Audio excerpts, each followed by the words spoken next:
אדם. אני מרגישה פה ההוא שהצטלם איתך, הולך מאחוריך.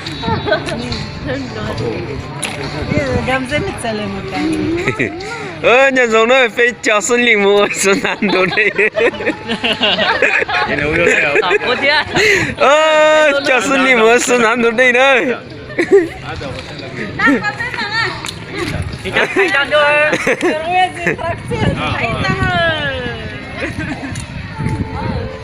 chả na chả bao lúa xuân lì chờ cho xuân lì mua xuân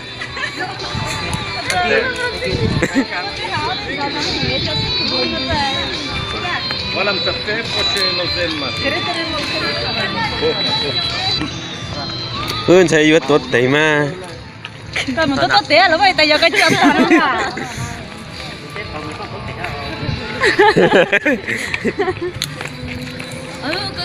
là nó có hàm một chút to một chút khác tăng hoa gì luôn hả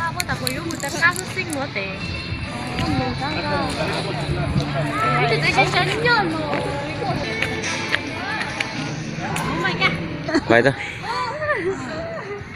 đốt pháo nữa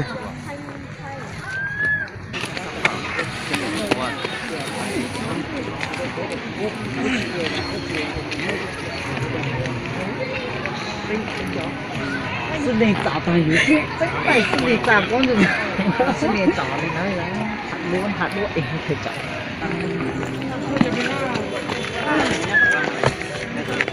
Cái chuẩn bị gì nào một trái cái năn ra đâu nhỉ?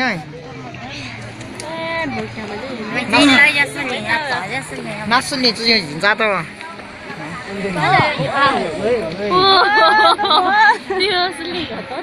Sao sư đề ơi? Mày tính cho xin gì mà? Có một đây đây mày tính xem mà. Hello.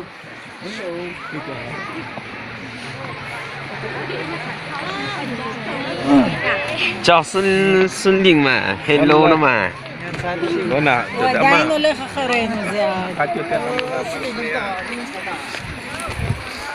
who you יש לו בעיה עם נעליים, הם מוצאים לך.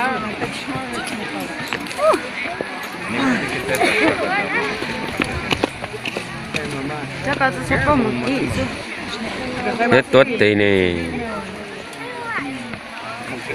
một phát tốt đấy rồi מה לא יותר טוב? כן, אבל אתן אומרות את זה באיזה נימת זלזול. לא, חס וחלילה. אנחנו דואגות. איך איתן? thay gì trong mà xanh בכעס? למה כעס? thấy con đi אנחנו דואגות. עזוב, אם אני אשאל את זה, אני צריך לשאול אותה בשם. לא, איזה מפה. לא, זה לא יהיה לי קשה פה. רגע, קח את זה.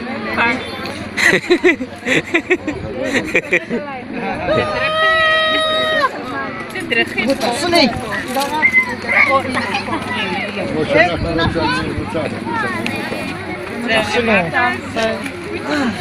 Mày sửa vậy chứ nuôi nâng mi cà nữa cậu Mì cá đu hả? cái từ cho xuân đi rồi Cái này là mì cá đu hả? Dạ, nhà chú đu thì mình nào đây xem. אני ממש